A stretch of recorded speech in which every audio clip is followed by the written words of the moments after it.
Hello hi welcome back to gold channel. இன்றைக்கி October 1ஆம் தேதி இந்த தங்கம் மற்றும் வெள்ளியோட விலை நிலவரம் என்ன அப்படின்னு பார்த்துடலாம். ஸோ நம்ம வந்து காலைல வீடியோ போட்டிருந்தோம். தங்கத்தோட விலையில் நேற்றுக்கு ஒரு நல்ல இறக்கம் போய் மறுபடியும் அதே அளவுக்கு ஏற்றம் வந்துடுச்சு. ஸோ ஒரு சின்ன ஏற்றம் இருப்பதற்கான வாய்ப்புகள் இருக்குது அப்படிங்கிற மாதிரி நம்ம சொல்லியிருந்தோம். நம்ம சொன்ன மாதிரியே பார்த்திங்க அப்படின்னா இன்றைக்கி தங்கத்தோட விலையில் ஏற்றம் தான் இருக்குது.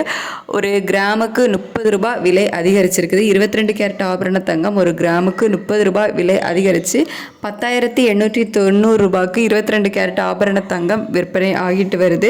ஒரு சவரனுக்கு 240 ரூபாய் அதிகரித்து 87,000 கிராஸ் பண்ணி 87,120 ரூபாய்க்கு ஒரு சவரன் ஆபரண தங்கம் விற்பனை ஆகிட்டு வருது. ஸோ இதுவும் பார்த்திங்க அப்படின்னா ஆல் டைம் ஹை தான், அதாவது புதிய உச்சம் தான். 10,890 அப்படிங்கிறது பார்த்திங்க அப்படின்னா வரலாற்றிலே புதிய உச்சம் தான். ஸோ சீக்கிரமே 11,000 நெருங்குவதற்கான வாய்ப்புகள் தான் அதிகமாகவே இருக்குது.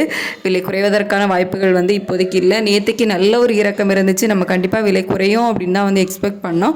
பட் மறுபடியும் எந்த அளவுக்கு விலை குறைஞ்சதோ அந்த விட கொஞ்சம் அதிகமாகவே விலை அதிகரிச்சிருச்சு. ஸோ வெள்ளியோட விலையில் இன்றைக்கி எந்த ஒரு மாற்றமும் இல்லாமல் 161 ரூபாய்க்கு தான் ஒரு கிராம் வெள்ளி விற்பனை ஆகிட்டு வருது. ஸோ வெள்ளியோட விலையில் இன்றைக்கி எந்த ஒரு மாற்றமும் இல்லை. தங்கத்தோட விலையில் ஒரு சின்ன ஏற்றம், அதாவது ஒரு கிராமுக்கு 30 ரூபாயும் ஒரு சவரனுக்கு 240 ரூபாயும் விலை அதிகரிச்சிருக்குது. ஸோ இன்னும் விலை அதிகரிக்குமா விலை குறையுமா அப்படின்னு சொல்லிட்டு மதியத்துக்கு மேலே நிலவரம் எப்படி இருக்குது அப்படிங்கிறத பொறுத்து நம்ம உங்களுக்கு அப்டேட் பண்ணுவோம். தேங்க்யூ.